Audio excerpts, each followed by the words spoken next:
इस वीडियो को अंत तक देखिए, क्योंकि हो सकता है आप थके हुए नहीं हैं।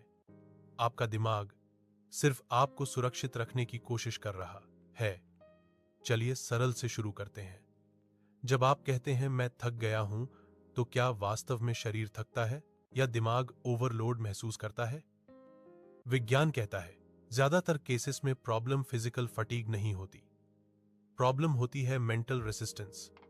आपका ब्रेन का प्राइमरी काम क्या है? आपको सक्सेसफुल बनाना नहीं, आपको सेफ रखना। और ब्रेन के हिसाब से रिस्क इक्वल्स डेंजर। अब सोचिए, जब आप एक नया प्रोजेक्ट स्टार्ट करते हैं, जिम ज्वाइन करते हैं, शुरू करते हैं, परीक्षा की तैयारी गंभीरता से लेते हैं, मस्तिष्क क्या देखता है? अनिश्चितता, निर्णय का डर, विफलता की संभावना। और मस्तिष्क तुरंत एक रासायनिक प्रतिक्रिया बनाता है। यहां डोपामाइन की एंट्री होती है। डोपामाइन को लोग खुशी का रसायन बोलते हैं। डोपामाइन एक प्रोत्साहन रसायन है।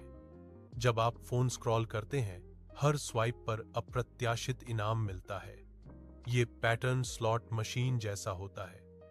इसलिए सोशल मीडिया आपको थकाता नहीं, वो आपको उत्तेजित करता है। लेकिन जब आप उबाऊ, दोहराव वाला काम करते हैं, जैसे पढ़ना, संपादन, कोडिंग, कसरत, वहां तत्काल डोपामाइन नहीं मिलता।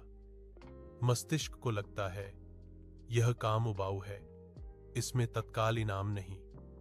तो मस्तिष्क ऊर्जा बचाने लगता है और आपको संकेत मिलता है, मैं थका हुआ हूं। असल में आप थके हुए नहीं होते, आपका मस्तिष्क प्रयास से बच रहा होता है। इसको संज्ञानात्मक ऊर्जा संरक्षण कहते हैं।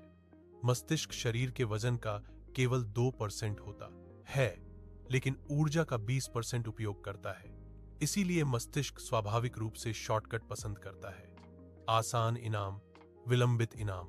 इसलिए आप रील्स देखते वक्त फ्रेश फील करते हैं और गोल पर काम करते वक्त थके हुए। जब दूसरा सीरियसली एफर्ट देने लगते हैं, आपकी आइडेंटिटी चैलेंज होती है। अगर आप फेल हो गए तो आपको एक्सेप्ट करना पड़ेगा कि शायद आप उतने प्रिपेयर्ड नहीं थे। ये अहंकार को खतरा लगता है। और जब अहंकार खतरे में होता है, तो मस्तिष्क तनाव हार्मोन जारी करता है, कोर्टिसोल। कोर्टिसोल आपको असहज महसूस कराता है और आप उस असुविधा को नाम देते हैं थकान। तो वास्तविकता क्या हुई?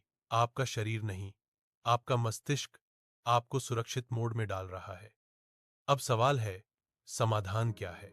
समाधान प्रेरणा नहीं है, समाधान है क्रमिक प्रदर्शन। जैसे मांसपेशियां जिम में धीरे धीरे मजबूत होती हैं, वैसे ही फोकस भी प्रशिक्षित होता है।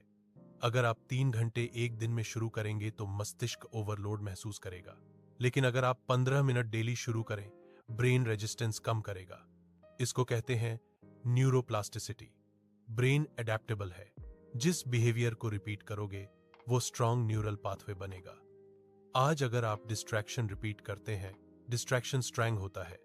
अगर आप डिसिप्लिन रिपीट करते हैं, डिसिप्लिन स्ट्रॉन्ग होता है। एनर्जी का इंतजार मत कीजिए, एक्शन स्मॉल रखिए। ब्रेन को प्रूव कीजिए कि यह काम डेंजरस नहीं है, और धीरे धीरे रेजिस्टेंस कम होने लगेगा। एक और इंपॉर्टेंट चीज, नींद, हाइड्रेशन और फिजिकल मूवमेंट सीधे मानसिक ऊर्जा प्रभावित करते हैं। कई बार स्पष्टता की कमी को हम ऊर्जा की कमी समझ लेते हैं।